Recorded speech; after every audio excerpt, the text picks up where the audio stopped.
I caught my wife cheating on me with my fake best friend. The way I found them won't leave my brain. I'm 27M, my wife is 27F and my best friend is 26M. I don't even know where to begin. I can't describe how I'm feeling right now or how to process any of this. I made this account initially to see if anyone else has gone through something remotely similar to this, and unfortunately, it's not that uncommon. I apologize in advance for the length of this post. I just needed to get this all out cause I thought I'd go insane. I met my wife, we'll call her Sue, in college. We were both 18 at the time. We hit it off as soon as we went on our first date and were spewing I love yous within weeks of us dating. She kinda pursued me, but I was glad as hell that she did. We shared our deepest insecurities and secrets with each other. And when her dad passed away in her senior year of college, I was there for her through the whole ordeal. Her father had pancreatic cancer. And when he was hospitalized, I'd spend nights at the hospital with her so she wouldn't be alone. We got through it. And that point in time strengthened our bond. She told me she didn't know what she would have done if I hadn't been there for her. She called me her soulmate. I knew I was going to marry this girl, and sure enough, I popped the question about 2 years after we graduated. At that point in time, life couldn't get any better for me. I married the girl of my dreams, had a well-paying job immediately after graduating, and both our families loved us. My best friend, we'll call him Dave, and I had what I could only describe as an unbreakable brotherly bond, or so I thought. We had known each other since 3rd grade, and he was the brother I never had. He was also married, and moved away with his wife because she had landed a lucrative job at a big law firm. About a year ago, his wife died in a car crash, and this broke him. He moved back to our hometown after, but he was never the same. I tried to be there for him, but he wouldn't engage with anyone. No one understood the pain he was going through. So I asked my wife if she could talk to him, seeing as she had also lost a loved one and that maybe Dave could relate better with someone who went through something similar. Yes, I know now that this was a huge mistake. We'd pay him visits daily. She would spend hours on end at his place even without me there. They were going on hikes together, watching movies and not inviting me, grabbing lunch, all things couples do. Now obviously this was far more interaction than I had intended for them to have and it did make me uncomfortable, but Dave was doing much better from it. It's important to say that Dave and Sue never liked each other before all this happened. This is because Sue always thought he was a douche. Before he married his wife, Dave was bouncing from relationship to relationship, and even after he got with his deceased wife, he constantly cheated on her. As a result, Sue had a particular dislike for him and always questioned how I could be friends with someone with such low morals. This disdain for Chris is also what made me oblivious to what was to come. As I mentioned, Sue and Dave became inseparable, to the point where she would invite him to things I had planned for us as a couple. Moreover, she started portraying characteristics of what I now know to be classic cheater behavior, always on her phone, becoming increasingly distant, little to no intimacy, and coming home very late. At this point it was all too suspicious and one day she was texting and I asked who she was talking to. She said it was one of her girlfriends and when I asked to see what they were saying she became very irritated and called me possessive. When I talked to Dave about how uncomfortable their friendship was making me, he assured me nothing was up and even accused me of not trusting him and my own wife. I was getting gaslit. This continued until one day Sue went out again. She said she was going to her sister's for the weekend because she needed some space from me because I was driving her crazy with my accusations. I was still very suspicious and called her sister to confirm if she was indeed expecting Sue to visit. She confirmed that she was but that Sue had not yet arrived. Mind you, she had left around 3 p.m. and her sister's place is about 4 hours away from where we live. It was now 10 p.m. Something in the back of my head told me to go to my friend's house so I did. Sure enough, my wife's car is parked a couple of feet away from my friend's house.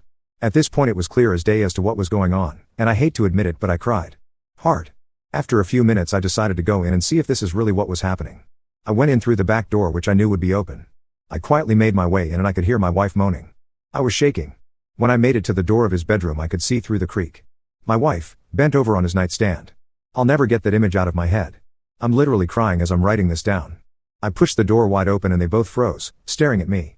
It took every ounce of my being not to beat the living hell out of Dave. I just walked away and got into my car.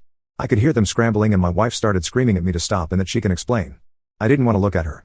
I don't know what I would have done so I just drove away. I cried the entire drive home and they were both spamming me with calls. I went to one of my college friends and have been here the past week or so. I can't eat, I can't sleep, and I can think of anything else. I informed my work of what was going on and they were kind enough to give me time off. I've been getting phone calls from both Dave and Sue, as well as both our families. I let my family know I was alright and would be back soon, but I haven't responded to anyone else ever since.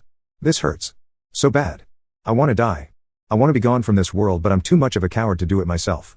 I'm trying to be strong but my resolve is wavering. How can someone you loved so selflessly do this? I don't know what to do. How do I deal with this? Please help me. Update 1. First off, I wanted to thank you all for your support and words of advice. You all made this time in my life somewhat bearable. Some of you shared your own stories and made me realize that this is something I can come back from. I had many thoughts about self-deletion, but I think I'm past that now. Thank you so much for caring. Many of you were asking me for an update, so here it is. Pause to read. I don't know what to make of that. There are many more of those kinds of emails, but I wanted to share that one because it left me confused. I definitely don't know the person I married. What do you guys make of it? As many of you guys suggested, as well as family and friends, I contacted a lawyer and met up with her yesterday. I gave her all the details and she seems to be very motivated to help me come out of this as financially whole as possible, given the circumstances. I still love my wife dearly, but I don't know if this is something I can get over. I received lots of messages from Dave too, but I don't want to read them. I often switch from sorrow to rage and don't know how to feel right now. Should I try to see if reconciliation is possible, or should I just end this marriage now and save myself more heartbreak? My family knows everything. Apparently Sue confessed what she had done to everyone. I've been away from everyone for more than 2 weeks now and I still don't know what to do. The pain still feels fresh. Every time I close my eyes I can see nothing else but Sue and Dave together, and the pain doesn't seem to be lessening. I know most of you are saying to just divorce, and I would say the same thing too, but things aren't that black and white when you are the one in this situation. Given all this new info, I'd appreciate any advice, particularly from people who've been here. Betrayed spouses and waywards, how did you manage to move past this? Is it even possible? Right now I'm almost certainly going to move on with the divorce, but I just need reassurance I'm making the right decision. I've read all your comments and felt I needed to add this. I was told by her as well as family and friends that she has been living with her sister the past few weeks. In one of her emails she explained that she has only spoken to Dave once since I found out and went full NC with him. Her mother called me and apologized for her daughter's behavior via text. I didn't pick up her calls. She said Sue is in individual counseling at the moment. In another one of her emails she said she was never going to leave me for David. She has feelings for him, but she doesn't love him. Huh? Dave is supposedly leaving soon, but is apparently holding it off until he speaks to me face to face. There's a lot of other stuff I haven't addressed and I'm probably leaving out some details, but some of my family and friends are saying I should just talk to her and move on from there. That's where I'm at now. Update 2. So I took some time off of Reddit and other social media to reflect on my marriage and the steps I was going to take moving forward. I was getting lots of advice from the kind people on here as well as family and friends. However, I wasn't sure what I really wanted. A lot has happened since then, so this might be a novel. Bear with me. When I looked back on the marriage, most of it was filled with little else but happy memories, which is why I was trying so hard to find a reason to stay. However, when I started thinking about her cheating, how she and Dave gaslit me and made me question my sanity, the only thing I felt was rage. The deeper I looked, the angrier I got. I will never forget how angry Sue would get when I questioned her on where she'd been when she came home late, or the disgusted look Dave gave me when I asked him, man to man, if there was anything going on between him and my wife. The cheating was bad enough, and even worse was that it was with my best friend. But the gaslighting. The fucking gaslighting. I will never get over it. Fair enough, I was played like the fool I was, but it takes a special kind of person to lie so effortlessly and so well. I don't know how they were able to flip the switch like that. I remember one night when she came home late, about 2 days before I found out, she was telling me how much she loved me and how horny she was when she was driving home thinking about me. Now I'm almost certain she had come home from Dave's because she wasn't wearing any panties. She had sex with both of us back to back. I fucking kissed her. This whole situation made me feel like a wimp. How could I have let them walk all over me like that? I feel so emasculated. The more I reflected, the more I got the urge to head over to Dave's. But I couldn't. There is no justice for me, not with our justice system. They get to torment me, assault me mentally, but if I retaliate, I'm the one who gets put in jail for who knows how long. I spoke with my lawyer about this and she urged me not to do anything stupid. Not only would I go to jail, but I would jeopardize my chances in the divorce proceedings. She suggested I see a therapist, but I don't want to. I don't see the need. I was still getting spammed with emails from Sue, and they were just making me angrier. She was still spewing the same nonsense as before, and how miserable her life would be without me. She even had the nerve to send me Bible verses on forgiveness. If I mattered that much, why do it? I started going to work again because I wanted to be busy. Being distracted has really helped me cope better, and I don't drink as much as I was at the beginning. One day while at work I received a letter from Sue. I wanted to just throw it away but decided to read it. In it, she talked about her individual counseling and how it helped her discover some underlying issues she was having with herself. The biggest of all being her low self-esteem. She explained that the discrepancy in our attractiveness made her very self-aware and that deep down she wanted to feel desired by someone other than me. According to her, her sister has always been much prettier than her and this contributed to her low self-esteem. She said that even though she knew I was attracted to her and that I made her feel beautiful, she sought that validation from someone else. She apologized again and said it wasn't an excuse, but that she was simply looking for a way to make sure it never happens again if should I decide to give her another chance.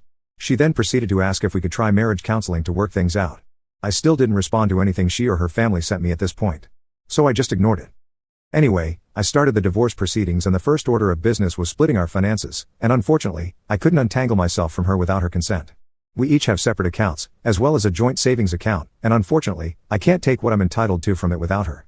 Even though I make significantly more than she does, and have contributed the most to the money in that account, I'll probably have to split it with her 50-50. So I just proceeded with filing the divorce papers. She was served a few weeks ago, and then the shit show started. The very day she was served, she showed up at my apartment with the divorce petition in her hands. I don't know how she found out where I was. We just stared at each other for what felt like forever, and all the pain from that night came back. All the emotions I felt returned with renewed vigor. I almost teared up again, but I didn't. She looked like she had been crying and she rushed towards me and tried to give me a hug. I gently pushed her away, and this somehow made her hysterical. She started shouting, asking why I was giving up on us so easily, and if we could just talk it out. At this point, I figured I just wanted to get away from her. Looking at her gave me a wave of different emotions, so I wanted to get away before I did or said anything I would regret. I tried going back to my car and she threw herself on the top of the hood. I asked her what she wanted, and she said she just wanted to talk things through, that we couldn't end our marriage in such a manner without at least clearing the air. I relented because she was clearly not taking no for an answer and was making a scene. We got into my apartment and I just sat down and listened to what she had to say. Again, she said she would do anything to save our marriage, that she doesn't love Dave, that she's sorry. She said she did some research on how we can move forward and suggested a trial separation. In this separation, she said I could date whoever I wanted, but that I should hold off on the divorce and at the very least give her the chance to mend our friendship, and then our relationship as husband and wife. She suggested a lot of other crazy stuff like a one-sided open marriage in my favor, tried showing me stories of other couples who have survived infidelity, and even suggested that we should just move to a different state or even a different country, just the two of us. That part kinda hurt me because we had spoken about moving and starting our family not too long before all this shit happened. When she was done, we just sat there in silence, again just staring at each other. And then I asked her why. Why him? Why cheat on me with him and then come back only after I caught her? She started sobbing really hard when I asked these questions. She said she felt really guilty even during the acts but that she didn't know how to stop. That she was so deep in the affair that he didn't think of the consequences and what she was going to lose. She said that the counseling made her realize that she probably would have cheated on me at some point, if not with Dave then with someone else. This was supposedly because of the same underlying issues that she was unaware of. I asked her if she loved Dave, and she promised me she didn't love him. That they haven't spoken since I left and that she doesn't even know where he is now. That she loved only me and would do anything to make up for what she has done to us. I asked her if she had ever cheated on me before all of this, and she swore on her dead father that this was the first and last time. I asked her who else knew about her and Dave. She hesitated and said only her sister, but that she only knew about it a few days before I found out, and that she implored her to end it and come clean to me. You guys who suggested that the sister knew were spot on. I also asked her why she was begging. Why she didn't just leave to be with Dave. I asked her if she was only doing this because she felt like it was the right thing to do, and not because she actually wanted to be with me. She answered saying that she was doing it because she loves me and because she knows she made some horrible choices. We talked for a long time. A lot of crying on her end but not for me. I had cried enough when I first found out and didn't have any more tears to shed over this. Then I asked her if there was anything else she wanted to tell me, if there was anything else she was keeping secret. She started sobbing again and asked me not to get angry. I got really nervous when she said that.